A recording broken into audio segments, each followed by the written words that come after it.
The Bohr atom and its astonishing success at describing the interaction of light and matter provides a wonderful starting point for our consideration of chemistry and chemical elements.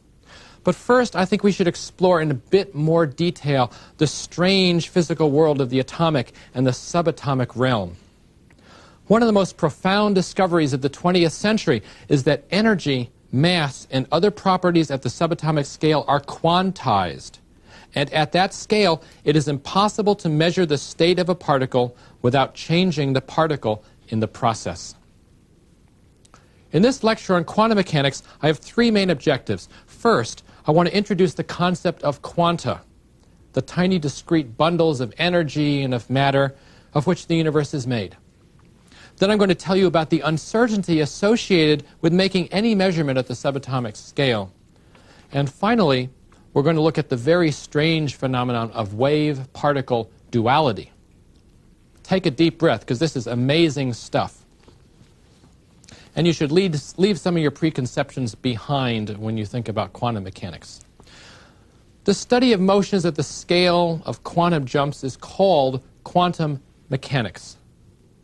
Before entering this atomic realm, it's really best to forget your preconceptions, forget how the world behaves in your everyday life, because we've never experienced the world ourselves at this atomic and subatomic scale.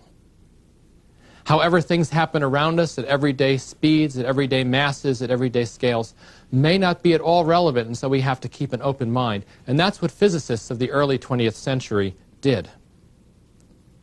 The first odd fact you have to accept about the universe at the atomic scale is that every measurable quantity comes in discrete units, bundles called quanta. The idea of the quanta was first proposed by the German physicist Max Planck, who lived from 1858 to 1947. Planck's career, perhaps more than that of any other scientist, exemplifies, it reflects this phenomenal transition in physics from the realm of classical physics of the late 19th century to modern physics of the early 20th century. He began his work squarely in the realm of classical physics. He studied electricity, he studied magnetism, he studied thermodynamics. But by the early 20th century, he had defined the core principle of quantum mechanics, and he basically defined a whole new way of describing the physical world. Max Planck was a gifted child. He was gifted in both music as a pianist and in mathematics, and for a long time he was unsure what he wanted to do with his life. It's said that he sought the advice of a professional musician. He asked him, what should I do? Should I be a musician? Should I be a physicist, or what? And he was told, if you have to ask, you better study something other than music. Well, so he chose math, but he remained an avid amateur musician for his entire life. By his mid-20s, Planck had received a professorship at the University of Kiel, where he offered a variety of advanced courses in the then groundbreaking fields of electromagnetism and thermodynamics of the most advanced sort. In other words, he applied his mathematical abilities to theoretical physics. It might surprise you to learn that at that time, theoretical physics was considered a second-rate science. It was really marginalized in spite of the important contributions it was making. And it's been suggested by some historians of science that this is because the field was dominated by Jewish mathematicians. And there was so much prejudice against the religion that it spilled over into the whole development of physics as a field. Nevertheless, theoretical physics did grow steadily in importance, and in 1888, Planck received a prestigious position as the professor at the University of Berlin and director of the Institute of Theoretical Physicists in Berlin. It was there that Planck did his greatest work. This included an explanation of the photoelectric effect, for which he won the 1918 Nobel Prize in Physics. I want to tell you about that extremely important piece of work on the photoelectric effect. This was a piece of research that culminated in 1900. Planck began this work to explain the spectrum of electromagnetic radiation that was emitted from what's called a black body. An ideal black body absorbs all electromagnetic radiation. It's sort of like your black top on a summer day. But the laws of thermodynamics require that that energy then be re-radiated out into the surroundings, because you have to have a conservation of energy. So you can't just keep soaking up energy and soaking up energy and soaking up energy. You have to re-radiate some of the energy out. And Black body radiation is the nature of that radiation that's re-radiated out. It was the spectrum of this radiation that concerned physicists in the late 19th century. Classical theory, which deals with energy as a continuum of wavelengths, a continuum of energies, can't explain the observed spectrum. It drastically overestimates the amount of energy that would be radiated at very short wavelengths. See, as you go to shorter and shorter wavelengths, you go to higher and higher energies. And even though the total amount of radiation in those shorter wavelengths was less, if you had even a little bit of the very highest radiation, gamma rays and X-rays, for example, that would be much, much more energy coming out of the black body that was going into it. And yet, classical theory seemed to suggest you'd have to have a lot of these higher energy types of wavelengths. So what was going on? To solve the problem, Planck suggested that energy comes in discontinuous steps, or in quanta. Now, this is some decades before Niels Bohr and his model of the atom. So this is the first idea about energy coming in discrete steps. The energy corresponds to different wavelengths, or discrete frequencies of electromagnetic radiation. The energy carried by one electromagnetic wave is given by the wave's frequency times a constant, and that constant is now known as Planck's constant. So you have the equation energy equals h, Planck's constant, times nu, or the frequency. With this formulation, Planck was able to match the observed black body behavior of all sorts of objects for the first time. But it required that very bizarre assumption of quantized energy, quantized wavelengths. Few physicists at the time were ready to accept this strange, this abstract idea. After all, energy in everyday situations occurs in a continuum. It doesn't occur in discrete steps. It doesn't occur in quanta. Albert Einstein was able to reinforce Planck's position. This is in 1905 in one of those 4 great papers that Einstein published in that year. This is a paper on the photoelectric effect. This is by which light can eject electrons from certain materials. This is the effect that's used in batteries and solar batteries. It's used in solar panels. And you've probably seen photovoltaic materials. Sometimes they come in little panels, sometimes they come in very large ones. You see them on the tops of houses or by the sides of roads where you have solar energy. And what happens is this. A photoelectric material absorbs a photon, and that actually knocks an electron out of the material so it can flow as an electric current. If you shine a bright light on a photoelectric material, electrons are ejected and they become an electric current in effect. What's strange is that the velocities of these ejected electrons are independent of the light's intensity. Think about that. Force equals mass times acceleration. So if you increase the force you press on something, you're going to increase the acceleration. So the idea of more light intensity, you think you'd get higher and higher velocities of electrons coming out, but that's not what happens. You can increase the intensity of light shining on a photovoltaic.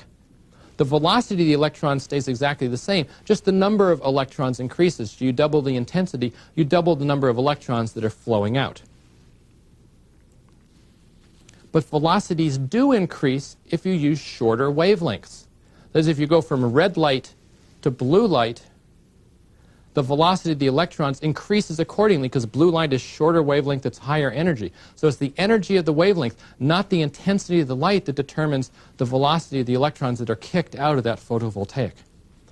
Einstein adopted Planck's postulate, that is, that light waves carry energy h times nu. And he showed that the kinetic energy of the electrons matched exactly the Planck energy that's contained in the light.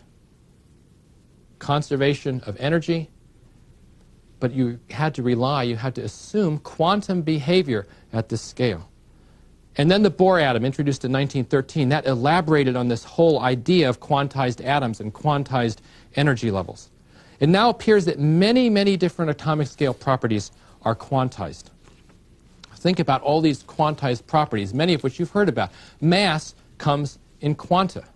You have individual particles. You have an electron. You have a proton. You have a neutron. You never have half an electron. You never have pi protons, for example, discrete units of mass. And we've seen that energy is quantized into discrete bundles, into photons, for example. Similarly, electromagnetic radiation, all the photons that are representing different quantum leaps in atoms, One photon being produced each time an electron jumps from one level to another. You don't have half a photon. You don't have fractional photons. Electric charge, that also comes in integral increments. An electron has -1 charge. A proton has +1 charge. You don't have some arbitrary fraction of electrical charge. Other atomic properties, including magnetic spin, magnetic field, all different sorts of properties, are quantized. Under most circumstances, these quantum effects don't have any influence at all on our macroscopic world. We experience mass and electric charge, energy, other parameters as continuums because we're dealing with so many atoms, so many quanta at once, that we don't generally see these individual sorts of effects. It's only in very unusual situations like the day glow materials I showed you in the last lecture, or fluorescent bulbs, where you may get an inkling. In lasers is another good example, where you may get an inkling that there might be some quantum effect. Most of the time, the quanta don't really matter to us. But at the level of the atom and the subatomic level, they're vitally important. The quantization of the atomic world carries with it the remarkable property that every measurement must change the object that's being measured. I want you to think about that. You can't measure something without changing it while you're measuring it. Every measurement at every scale requires three things, and I don't care if this is the atomic scale or in the scale of entire globes when you do seismology-type research.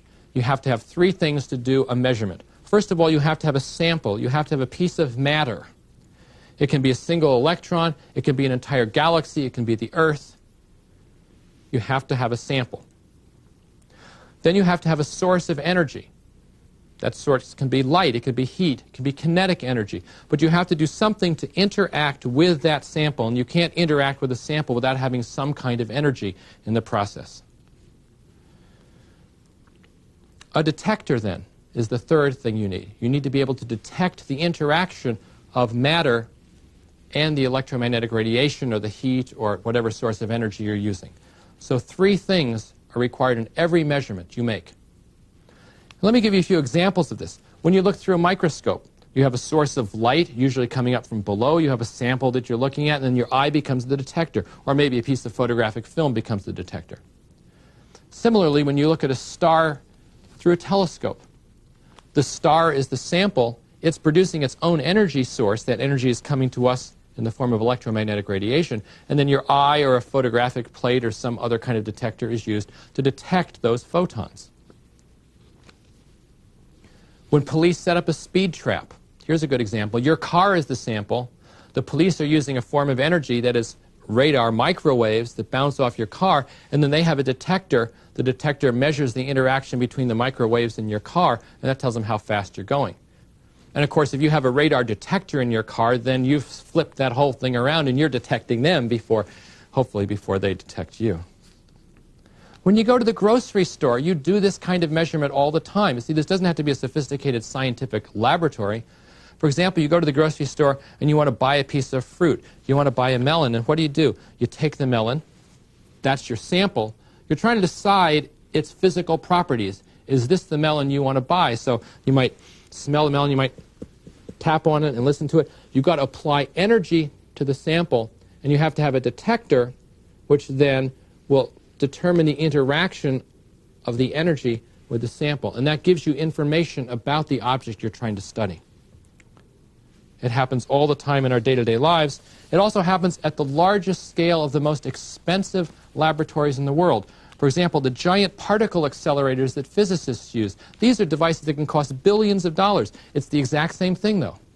You have a sample. That's subatomic particles. You have a source of energy, magnetic fields that accelerate those particles in circular motions to huge velocities, close to the speed of light. And then you collide the particles together, you release that energy, and you have detectors that look at the spray of particles that measure the energetic collisions of those particles.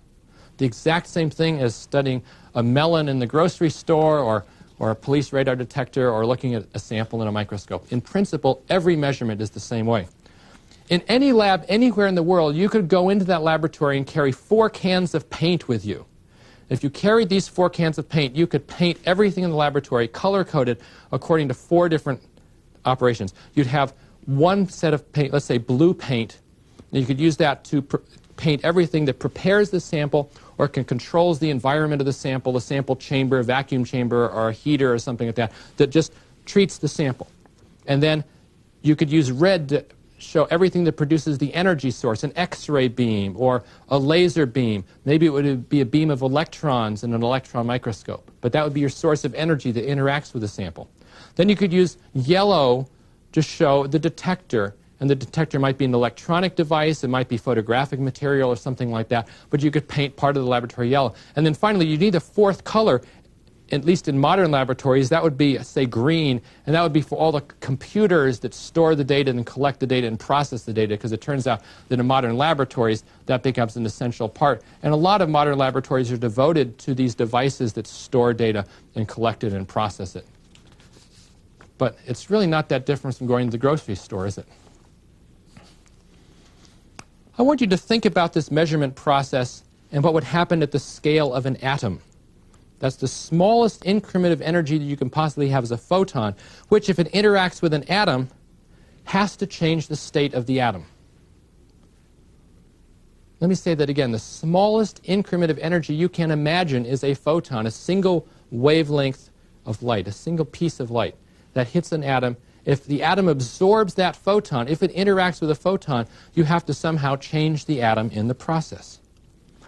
This situation is rather analogous to trying to find a bowling ball in an empty, dark room. You know, someplace in an empty, dark room, there's a bowling ball. And the only way that you have of finding that bowling ball is taking a second bowling ball and rolling it into the room and listening for the clunk. Well, you could do that. You could roll bowling ball after bowling ball into the room. You might hear a clunk from time to time, but the trouble is once you located the bowling ball, you'd have no idea where it was after the measurement, because the very process of measuring the bowling ball moves it. Another way of saying this is one of my favorite ways that I learned from Jim Treffel, my colleague, is that you have a car in a dark tunnel, and you're trying to decide where the car is in that dark tunnel. And the only thing you can do is send remotely another car into the tunnel and wait to hear the crash. Well, you can find out if the car is in the tunnel and how far in the tunnel it used to be, but the car is going to be changed after you do the measurement. That's sort of analogous to what happens at the atomic scale. German physicist Werner Heisenberg, who lived from 1901 to 1976, expressed this dilemma, this quantum scale dilemma, in an elegant mathematical form. This expression is known as the Heisenberg uncertainty principle. Heisenberg's storied career began in 1923 with a PhD at the University of Munich. He was given professorships first at the University of Leipzig and then at the University of Berlin. And eventually he was made director of the Max Planck Institute for Physics in Munich. Heisenberg's great insight was the realization you can't know the exact position and the exact velocity of an object in the subatomic realm at exactly the same time. In fact, the uncertainty in position, he said, times the uncertainty in velocity must be greater than Planck's constant divided by the mass. And that can be expressed as an equation. The uncertainty in position, sometimes called delta position, times the uncertainty in velocity, or delta velocity, must be greater than Planck's constant h divided by mass. Well, if the mass is large, the uncertainty, position, and velocity are going to be small because the mass is the denominator of that whole that fraction. But if you have a very small mass, like an electron weighs only 9 times 10 to the minus 31 kilograms. And if you want to know the position of that electron, you want to say that electron is in an atom, and an atom's only about 10 to the minus 10th meters across. You plug those numbers into the constant, and then you see something very, very different indeed. You know the position, so what's the uncertainty in velocity? Well, you just plug in Planck's constant, 6.63 times 10 to the minus 34th joule seconds. You plug in the mass of the electron, 9 times 10 to the minus 31 kilograms, and the distance, you know that the electron's within the atom, that's 10 to the minus 10th meters. And what you come out with is that the uncertainty in velocity is about 7 times 10 to the 6th. That's 7 million meters per second uncertainty in the velocity. 7 million meters per second is a very, very large uncertainty. So you can know either the position or the velocity to any arbitrary precision. But the more you pin down one, the better you know the position, the less you know about velocity, or the more you know about the velocity, the less you know about the position. For a large object like a baseball, this isn't a problem because the mass is so large it swamps all the other effects. But for an electron, it introduces very, very large uncertainties in what we can know about the subatomic world. The uncertainty principle means we can't talk about the quantum world in an absolute deterministic way. We instead have to use probabilities and use a probabilistic treatment of any quantum scale event. This need to resort to probabilities profoundly disturbed Albert Einstein. It's one of the reasons why he really didn't like quantum mechanics. He once said to Niels Bohr, quote, "I can't believe that God plays dice with the universe." To which Bohr replied, "Albert, stop telling God what to do." Given the huge number of electrons that we normally have to deal with, probabilities work exceptionally well. They work in electronics, for example, in ways that allow us to design all sorts of computers and other electronic gear. When solving the probability functions for electrons, and indeed you can describe electrons in terms of probability waves, they're called, physicists quickly saw that the solution to these complex equations could take the form either of a particle-like object or of a wave-like object. This led to a fundamental question: what exactly does an electron look like? One way to differentiate between particles and waves is to see how they behave when you throw them or direct them at a parallel pair of narrow slits. If you have two vertical slits.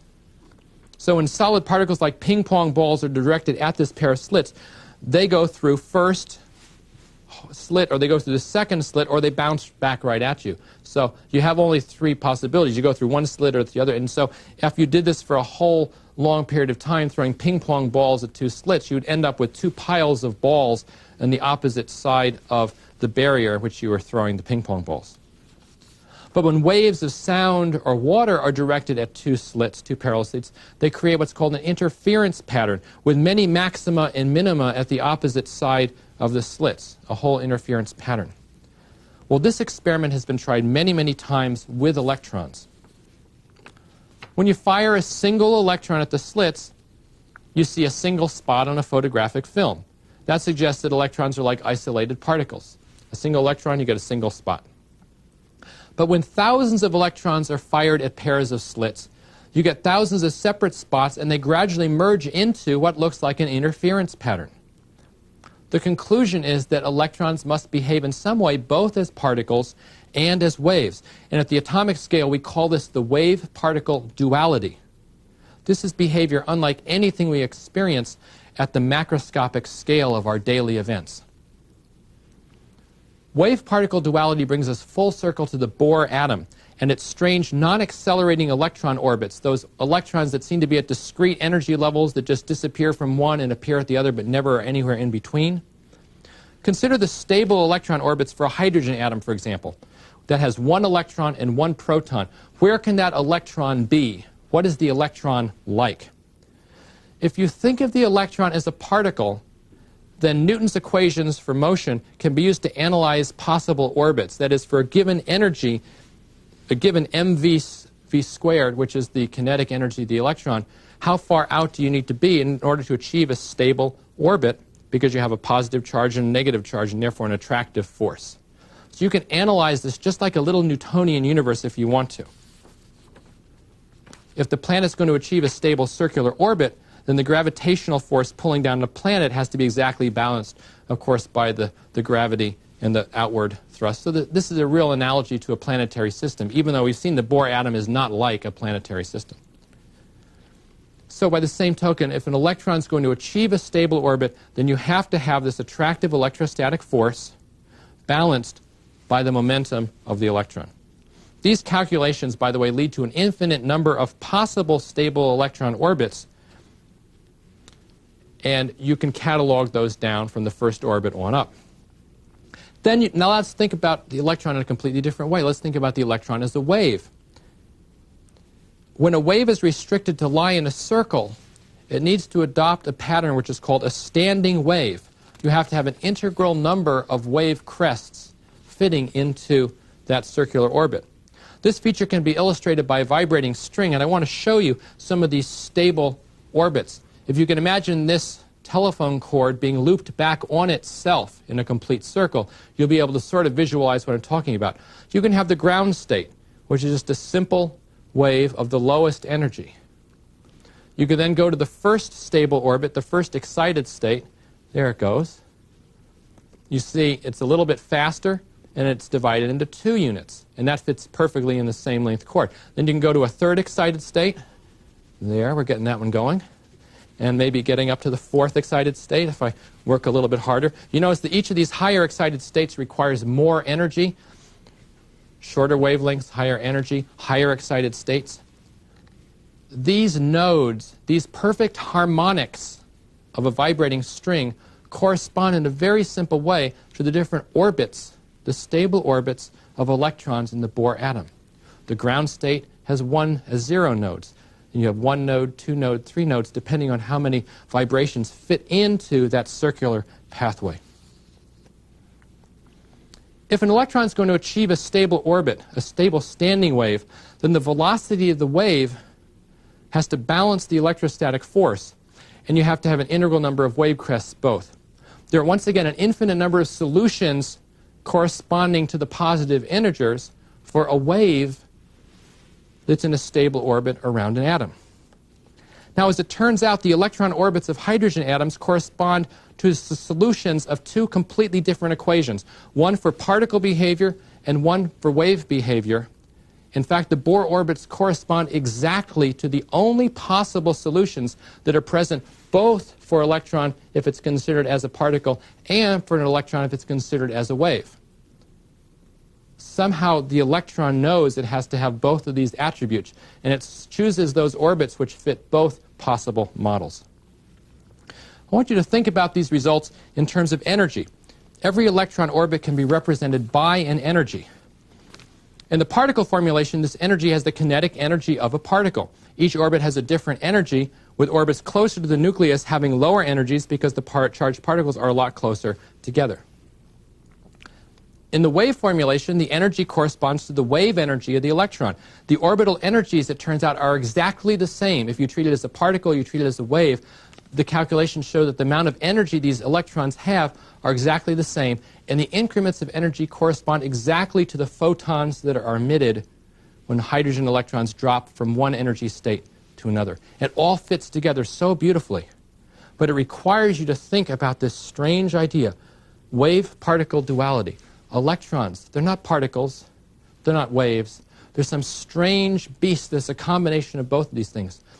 We don't live in the subatomic world, so I guess we shouldn't be surprised that the subatomic world is rather different than our intuition might have suggested. It all fits.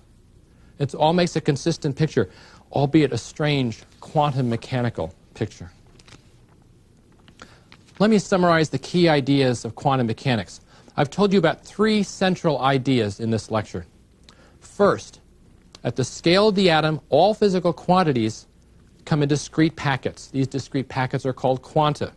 Matter is quantized, energy is quantized, charge is quantized, and so forth and so on. Everything is quantized at the subatomic scale. Second, because of this quantization, you cannot possibly measure any property of matter at that subatomic scale without changing the thing you're measuring in the process. And this leads to the uncertainty principle, the idea that you cannot know everything there is to know about the subatomic world.